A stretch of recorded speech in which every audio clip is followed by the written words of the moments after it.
we're going to talk a little bit about the landing page.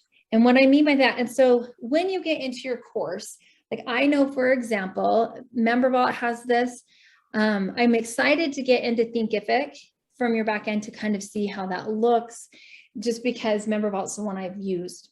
Mm-hmm. However, when you have somebody come to show up to your page, right, before they've even bought anything, it could be through your website, it could be through, you know, a landing page on MemberVault or MailerLite or whatever, or it could just be your course page where they're going to go there.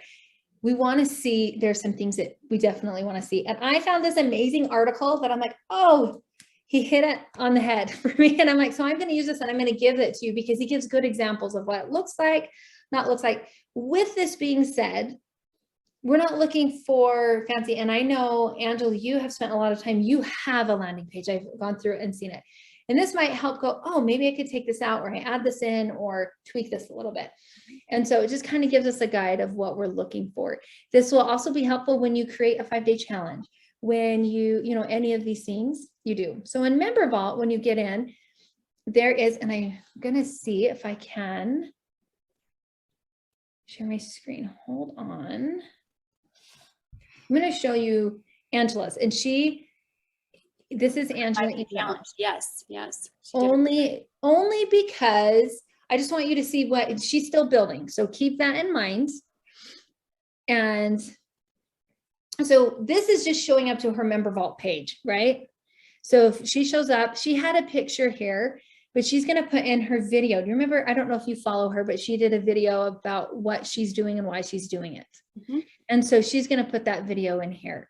And then she's going to she has another landing page she did for her opt-in in her tier 1. And she's going to take this and put that right here. What are one big messages? Who she is, what she does, right?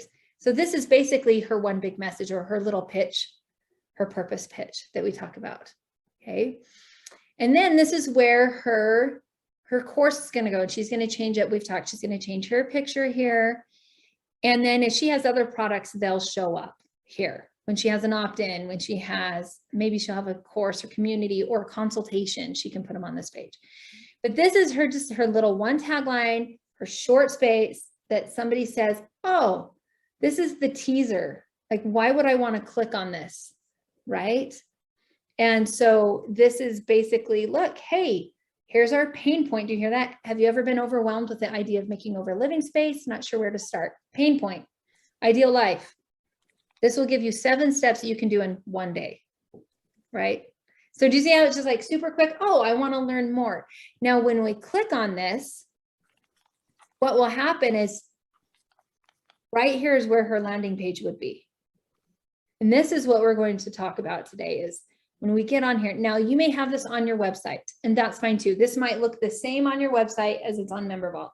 If you go to Connie's, we have her retreat on her website and on disciplethoughtleaders.com. Okay, we have a landing page both places. Right. So that's basically a landing page. Wherever it is, that's what that is. And it's basically, we call it your teaser copy. What are you going to do to kind of tell people about this? So I'm going to go over this article that he says, so I'm going to make sure I hit all these points. So number 1 that we want to have on here is there are lots of things I'm going to do. And like I said, I will send you the link to this article because I thought it was fantastic. Okay. Number 1 is you've got to have some sort of testimonial on there. Any kind of testimonial that gives you credibility or somebody else credibility. That's why pre-selling a course or having a peer review, we do that because guess what? You get your peers to come in, give that course for free. They get to go see it, and then they get to write about, oh, I loved this course. It helped me get my kids doing this in one day, right? Or, man, I love what Tamara knows. She's a woman who knows what it's like to live in the nitty gritty of being a woman. You know what I mean? That kind of thing, where it's like, okay, I need a testimonial. If we go to Angela's, let me show you a quick example. Here we go. and I only show you Angela's a lot because I've worked with her a lot on her stuff. So I have links to it. So if we look at, this is her original landing page she did through MailerLite. Okay. And so if you look, this is how it looks at the landing page. It leads her to that. So this is what she's going to put like in her welcome side there. But if we scroll down, so she's already advertising her course. She's 90-minute consult, half a day makeover. All these things are things we can put in Member Vault as well, because right here, there's no place to click on it. But down here, we've got testimonials. Okay. And she's got ones that we took them and shortened some of them, but she was able to go to clients that she had. And she just said, hey, she just sent out a little message that said, hey, can you just send me a quick short thing about how I've helped you, or how you felt, when I came and helped you do this, or when I've coached you, or does that make sense? So just reach out to a few people that you've helped, or you've helped them do something, or that they've done your course. I love to have and this will go on your course, but at the end of a course, it's always good to have a question of, what did you love about this course? What did you learn from this?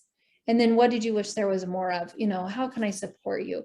But those questions are so important, because to say, what are your feelings? But not just what are your feelings, but what did you love about this course? Because then you can take that and you can use that, as long as we put it in your privacy policy that says, hey, just so you know, terms and conditions are that we could use that. So, but you can always ask them for permission and say, hey, thank you for your feedback. Do you mind if I use that on my website? Can I get a headshot? And they'll do that. So any kind of testimonial, okay, is a big deal. Okay. And well, Myra, I was just going to comment really quickly. I did the same thing when I published my little booklets last year. Is I just said, okay, guys, I need at least 10 testimonials by Sunday. Who has time to read this? And I had probably 20 people respond. I want to help. I want to help. And I was able to then, and what's cool about these quotes from people is you can not only put them on your website, but you can turn them into social media memes. Yep. Of people's quick comments about your course, about your book, about whatever it is, but you can leverage this and use it multiple places. Exactly. So that survey that you all just recently did, that I just said, hey, let's do our checkup survey. And there was supposed to be a post that went on Instagram, but we had a little glitch with it this week. But we took those, what you commented of a disciple thought leader is, and guess what we made? Disciple thought leader. Oh, I could even just show you. I should have done a better job. But I mean, that's what we do, is we take it right here. Can you see my Canvas screen? I love Canvas. Do you see that? We took that, and Wendy had given us one before, but we updated it, and so we took ones that you had all given us, and these are just a few, but putting it on there, if that makes sense. Yeah.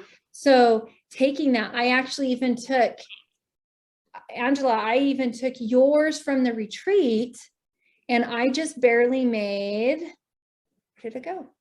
Right here. Because you sent one in, I made a retreat testimonial. Oh, that makes sense. Do you see that? So I just take what you said and I put it in there, and guess what? That's going to go up in a social media post or on a landing page, right? And so that's the same type of thing. That's why it's important to get those. So you want it to, because when you read that, you want to feel like what a testimonial is going to do is that when you read it or somebody else reads it, they'll go, oh, this worked for them. And what they said is what I'm looking for. You know what I mean? And they see that it's real people, real things. So like I can put Wendy's on here and somebody can go look that up and she's credible, right? I can put Kudos for Families and I can put your website on there and it's credible, right? And then I just gave you traffic too. So it's like that collaboration, like, hey, you give me a testimonial, I'm going to send people back to you, right? So that's kind of where that is. It becomes a win-win. So testimonials are due, and just somewhere. It doesn't have to be the first thing. It doesn't have to be the only thing, but something, okay? Some kind of testimonial on that page, okay? Let me find the next page. While you're looking for your next page, if you look at the Canva screen right there in the upper left-hand corner, it says animate, and it will make a little 3 to 5 second animation. So it says short video instead of just a still image. And those Facebook, Instagram, they all like video more than they like still images. So that is a good thing to know when you're trying to increase your social media visibility. Yes, I noticed that on yours. Sorry, I was going to say, Tamara, I noticed that on yours, all the animated stuff. And then when I was in Canva later, I'm like, oh, that might be how she did it. And I love that she did exactly how I did it. Yes, that's so cool. I can be Tamara. And then all you have to do is you take 2 or 3 of them and put them together and you've just made a reel, if that makes sense. So that's what, and I'm so glad you brought that up because I need to do that this week. But do you know what I mean? It's like saying, taking that disciple thought leader is, and I could animate that just like she said. That's beautiful. Yeah. You know, and then we've just made, and I've got how many slides here? We've got 6 slides, and then they just all do that. And then you put music behind it. And I don't have to say anything because everybody else did. So that makes sense. So that's the first thing, is have testimonials. You're going to leverage it. I love that we have Tamara on here, because then you can be thinking, oh, I can take that testimonial that I have on my website. Like Angela, I know you have a website full of testimonials because I've gone there, and you can do the same type of thing. And you could go onto Canva and do the whole template, right? So I felt a little hesitant because all of those quotes on my website are from when my dad taught his parenting program. I was like, we're putting out my dad's stuff, but now we're putting out my stuff. So that was on my Kudos for Kids program that he was selling. So it is for my program. So I use it. You can about using that because it's about my program. Yep. So use it until you get new ones and you update it. Yeah. So that's exactly what you do. And that's why we always encourage it. That's why you'll see like that post survey that we send out after the retreat. I always send one out, because even if not everybody fills it out, I've just got fresh new things, right? Yeah. So it's okay. Use what you have. You just need something, right? And if you don't have one, then we can give you those too when we do the peer review. Okay. The second one, go ahead. Question. I was just going to say one other thing, and I don't know if this would help anybody in the future, but before I started all of this, I did a survey on Facebook, and I had people fill a whole bunch of stuff out. I said, what are your main problems as parents? What do you wish you had more of in your home? If you could describe the perfect home, what would it be? So I was able to take all of those, and I have quotes of people's pain points. I love that. And then I say, here's your pain point. This is what parents are saying they need. Kudos for Kids has the answer in the My Stuff cards or in the Heart to Hearts. And so I'm surprised that that it was good to have pain points in their words, not my words. And guess what? That's what the next step is to emphasize the benefits of your program. So you're going to take those pain points and say, you know, they want the ideal life. Like sometimes we know the pain points, but really what they want to see is how it's going to make their life better. So emphasize the benefits. They already know the solution. They already know what they're looking for. They're just looking to see, do you have the solution? Okay. So that's one. I love that you said that. Okay. The next one is, he has all these examples. So, okay. I love this one. And this goes the same thing for emails. What do people read first?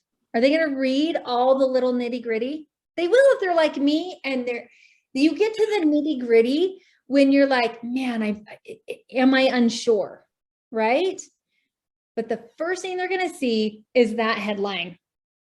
And he says, write a killer headline. Same with a newsletter. Like the only way somebody's going to click open that email, or they're going to keep looking, is, did that headline get you? Now, I always tell people to, like even with a subject line for an email, you do the same thing.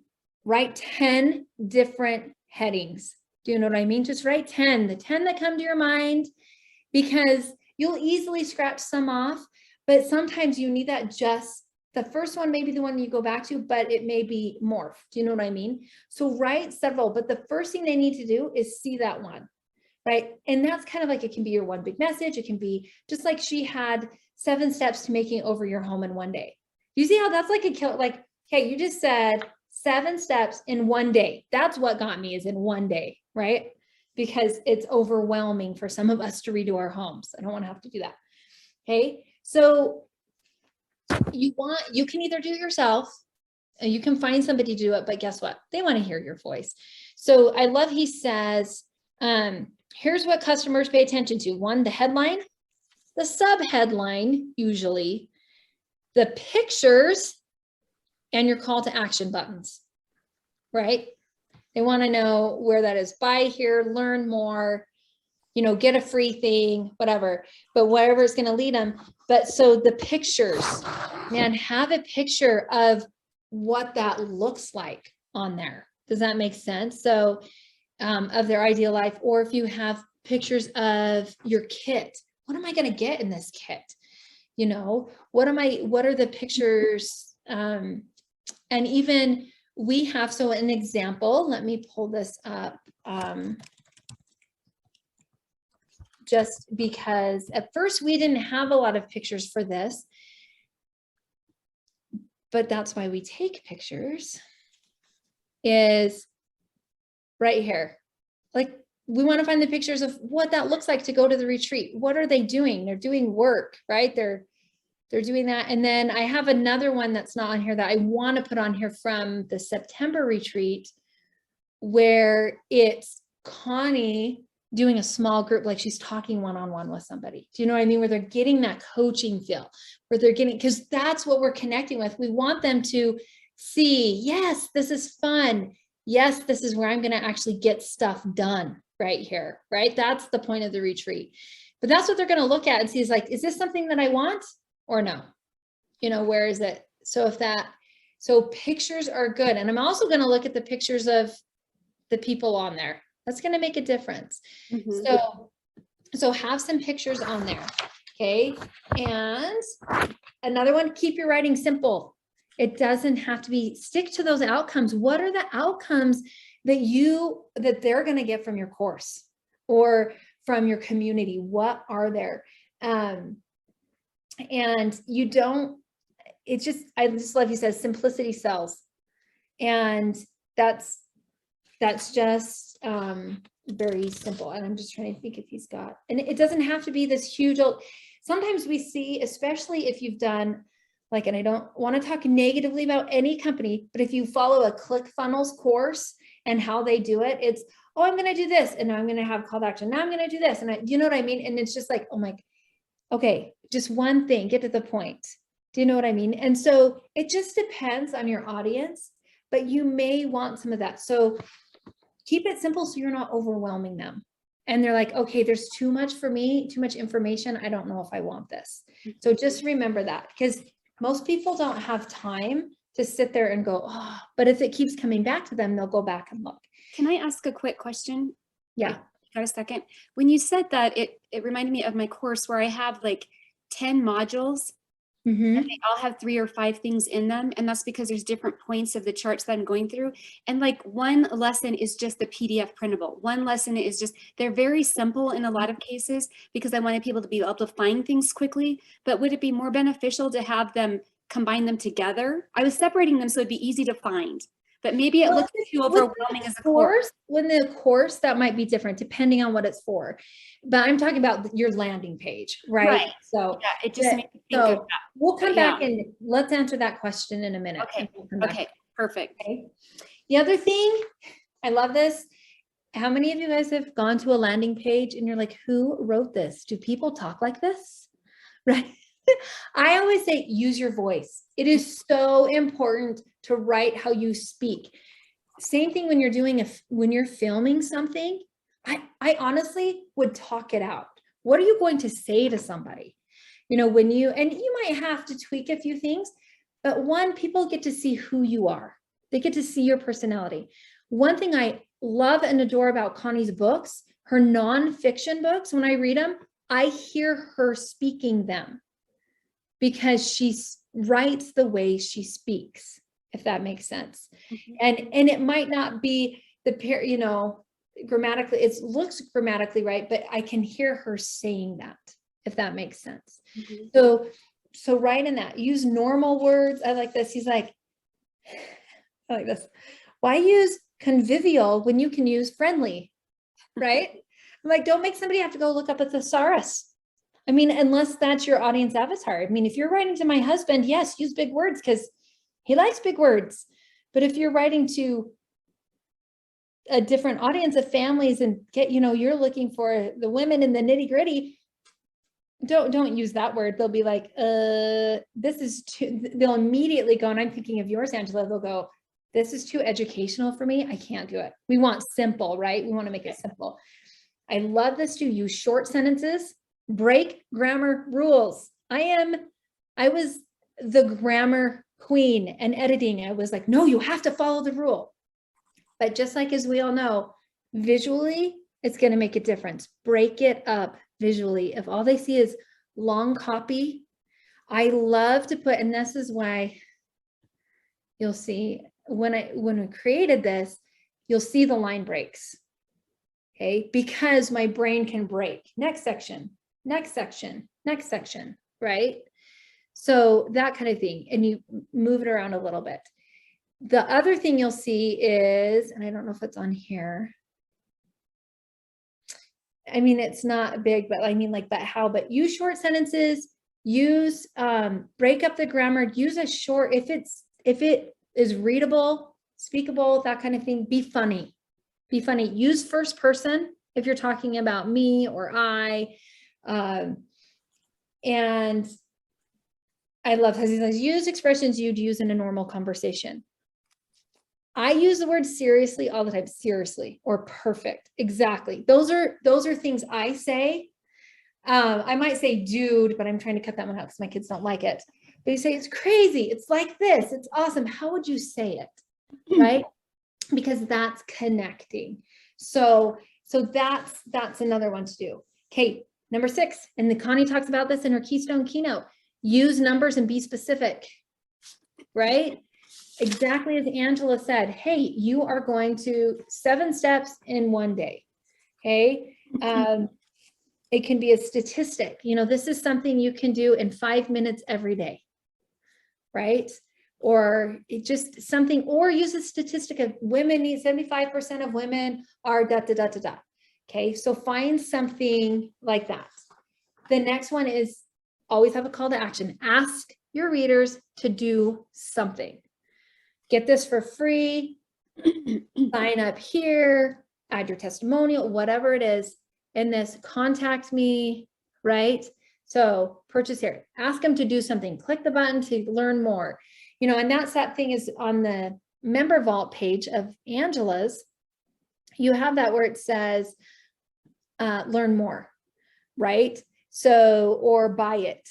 Okay, if I want to learn more, I'm going to do that, or I can click buy and I can just go purchase it because I don't need to know anymore. I'm ready to buy it. Okay.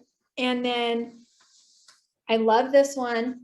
And this is sometimes we don't take the time to do this, but you do what's called an A/B test of your copy. Okay. And so you can have 2 different pages, but you say, okay, I'm going to have one copy that says this. And then I have one copy that it just changed a little bit and it's this. And you see which one gets the better conversion rate. Now, where we're just starting, you don't have to stress over that. But on websites, I know like WordPress, we could do 2 different things. I know ClickFunnels has that where it's like, okay, half the people are going to get this one, half they're going to get this one, which one converts?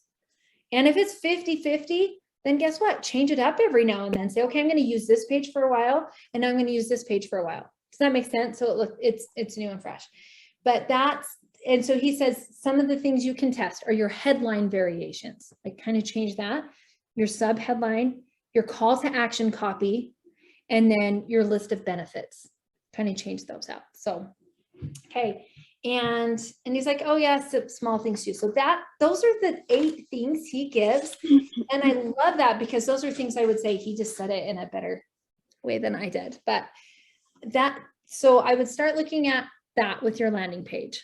Okay. And I'll put that on there. And I think we'll just have a little check off. Okay. Do I have pictures? Do I have a testimonial? And a testimonial, it's good to have more than one, right? Out of mouth of 3 or more witnesses, but at least 2. and maybe 3, you know, and so if that makes sense. So 3 is a good number, but at least 2 is what I would say. Even just 1. I mean, when Connie talks about speaking and doing your speaking 1 sheet, you've got to have some references. Same thing. People want to hear that you're credible or what you have is credible.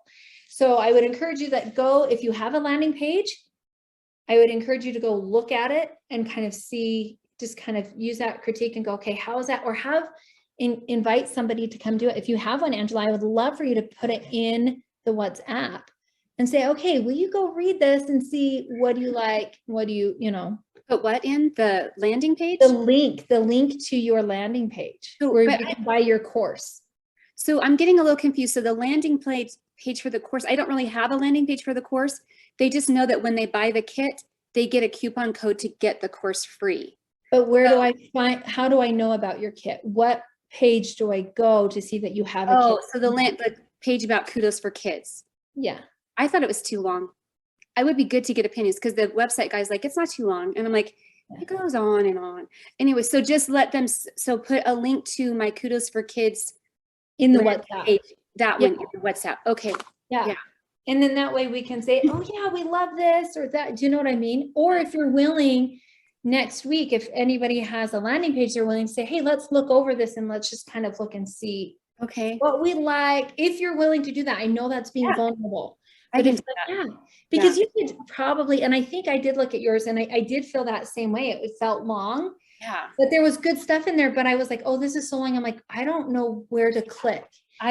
So how can we simplify it? Because sometimes when we have somebody build it, they're like, oh, well, this is what we do. I'm like, okay, this is not for my audience, right? If I'm a mom, I need to read the whole thing. I said, shouldn't I put read more? You know how you can talk about something and say read more and then have the next section read more? Because I thought that would be better. Because if I look at something long, I'm going to be like skimming fast and just getting out of there.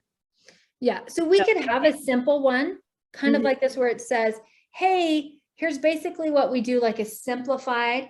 And then do I want to learn more questions, or I want to buy now, right? And if they want to learn more, but because I'm one of those, sometimes I want to go see more, but it might just skip down to further on the page. I would have your initial, like all that stuff right at the beginning. So within the first, like maybe I scroll once or twice and I could buy it right away.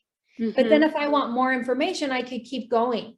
But there would be a big, easy call to action right there. So that it's like, oh, I can hit this. Or, hey, do you want to know more testimonials? Hear more. And then it could jump down to later on the page. Does that make sense? Yeah. It could jump.